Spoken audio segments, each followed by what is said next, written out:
Welcome to part 4 of this course. I really hope you're enjoying it so far. And as usual, let's start with the quote of the day. This time it is have a bias towards action. Let's see something happen now. So the whole point of this is that we need to fight with our procrastination because otherwise we are gonna be just talkers rather than doers, and we don't really want that. So the first formula today is the hyperlink formula. This is a very useful formula again. It stores a link under a specified name and opens it upon, let's say, clicking that name, for example. The way the formula is structured, you need to have obviously the link location, and after that a friendly name. I've put that obviously in squared brackets because this is an optional thing really. So let me show you an example of this by going to the spreadsheet. So this is the link that I've got here, okay, and I want to put this as a hyperlink. So hyperlink is going to be this, and I need to select this, okay, and the friendly name is going to be Google, okay. So now okay, I'm using the comma instead of the semicolon again. Okay, so this is what we have. Now if I press here, it will open Google, okay. So let's see what happens. Right, so here we go, and we have Google here. Okay, so going back to the presentation again,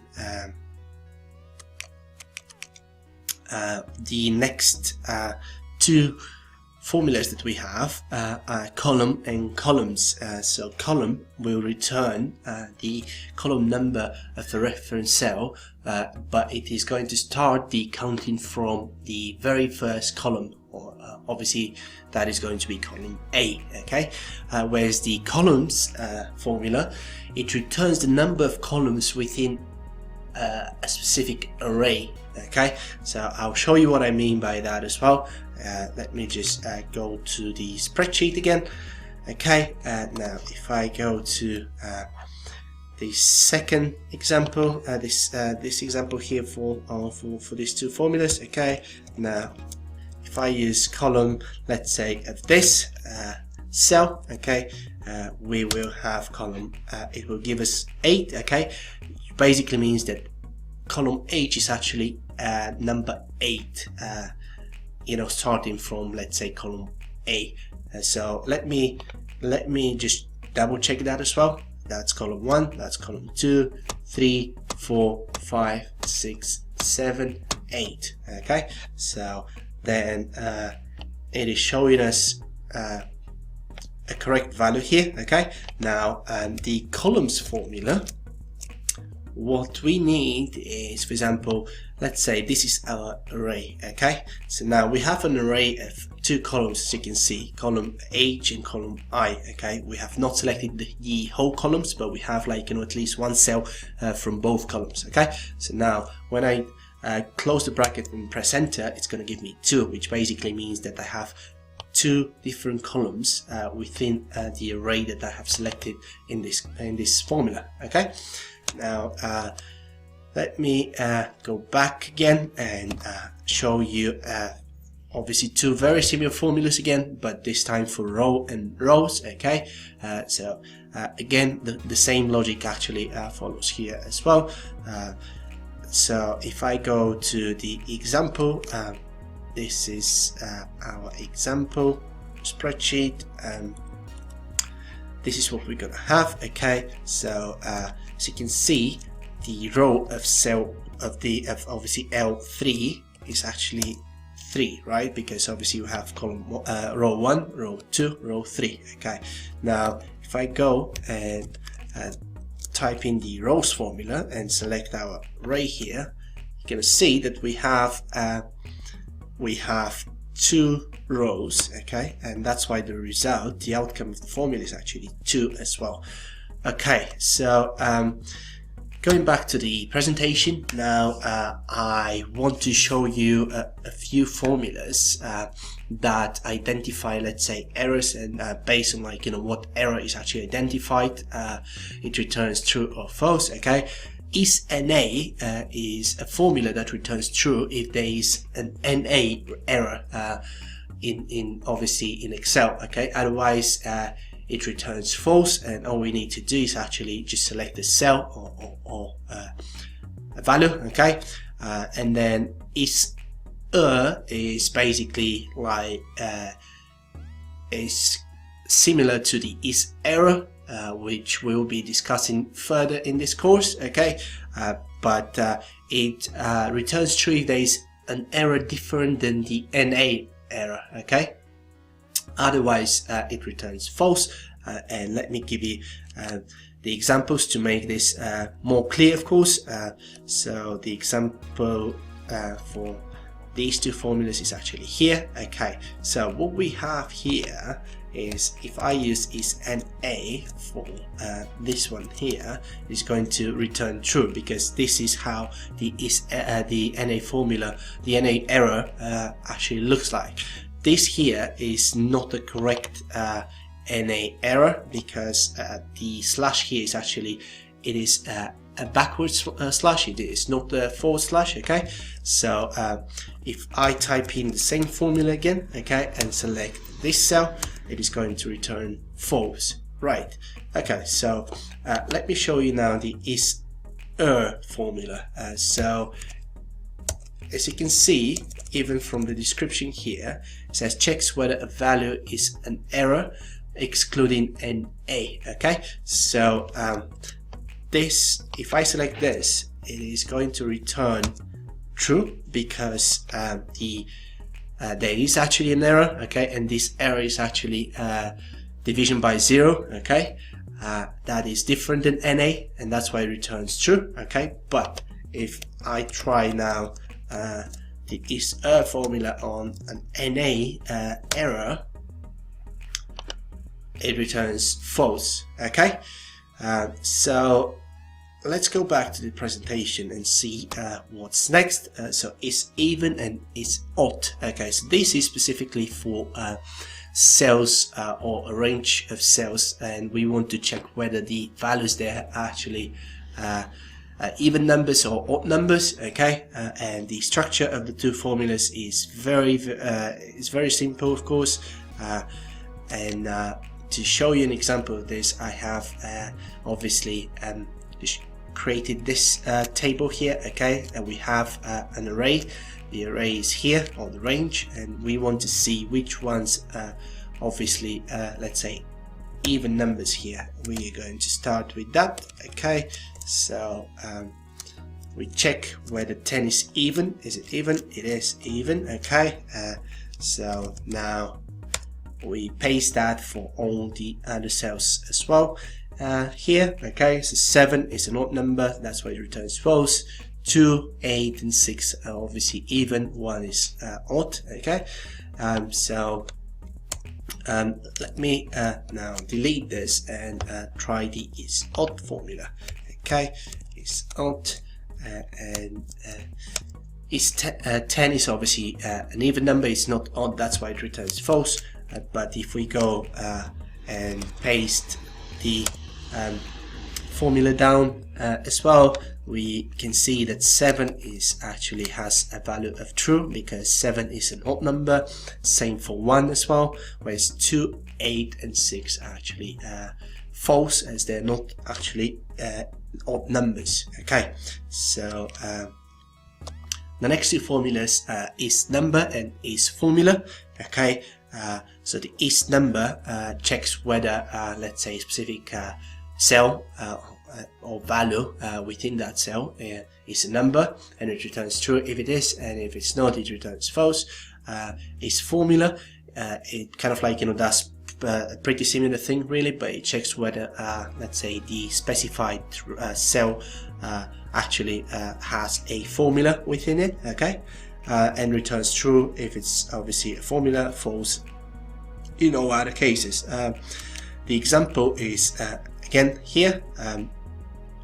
So let's start with is number. Okay, so this is a number, and I can just go and do all these different things, just to drag down the formula or paste it down. Okay, so you can see we have true for the first three and then false for the next three. Okay, because obviously the last three are actually not numbers. So let's try and check now the is formula for the same range of values, really. Okay, so it returns false for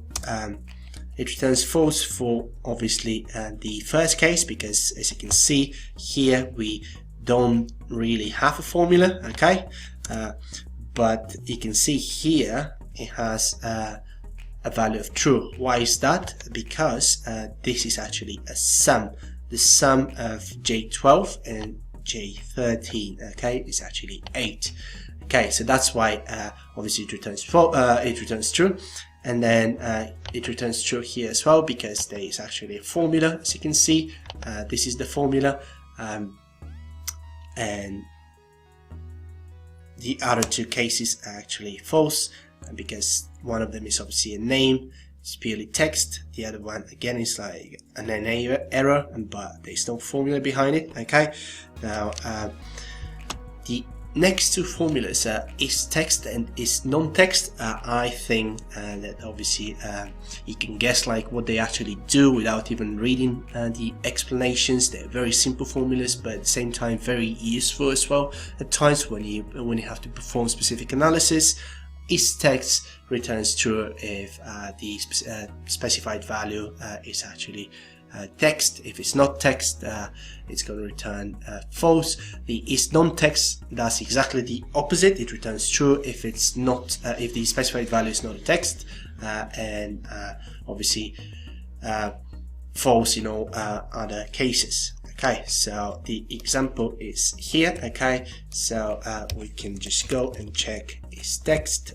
So is text, it returns true for the first one, and you can see Tim is obviously, that's text really. Okay, that's a name, so that's why it's true. False in all other cases besides the last one. Okay, because there's nothing that is actually just purely text. Okay, as you can see, this is actually like a type of error really. There's a formula behind it as well. Okay, so the is non-text is going to do exactly the opposite now. Non-text. Okay, now we have this, and if I just go and paste it everywhere for this range, we can see that it basically did exactly the opposite of what the is text outcomes were. Okay, now the next two formulas are is blank and not. Is blank basically checks again another logical function, and it checks whether the specified cell has anything in it or it is empty. If it is empty, it's going to return true. If it's not empty, it's going to return false. Not basically, it changes the result of a logical operation from, let's say, true to false or false to true. I'll show you an example of that as well. Okay, so going back to this thing here, we have obviously the spreadsheet, and the is blank example is here. Okay, so now if I just go and check whether the cells in obviously the range on the left, this range here, if any of them are obviously blank, it's going to return true. So the first one is true because obviously cell C20 is blank, cell C23 is blank as well, so that's why you have true there as well. But the other two cases are false. Okay, now what we can do is we can just put not, so that you can see how not works here as well. So not will pretty much do the opposite really. So as you can see, now we have the opposite of what we had before. Okay, great. Back to the presentation. The next two formulas are is logical and is ref. Okay, is logical is a formula that purely checks whether let's say there's a logical operation within the brackets. It returns true if there is, returns false if there isn't. The is ref formula checks whether a value is a reference or not, and obviously returns true if it is, false if it's not. The examples here again, so let me show you. First of all, is logical, for example. Okay, is logical, so we need let's say this here. So as you can see, there is an operation inside. It is a logical operation. Okay, it should obviously 4 is not equal to 5. Okay, but because there is an operation, there is a logical operation within the brackets, it will return true. Okay, and then the is ref, for example, is going to return true if you go and refer to a specific, let's say, cell, as in this case. But if you do this, for example, let's say apples, sorry, okay, so apples, it is going to return false. Right, I hope that you got you know, the logic behind these two formulas. They're quite simple, of course, and quite useful at the same time. Now back to the presentation. We have another formula here, which is error.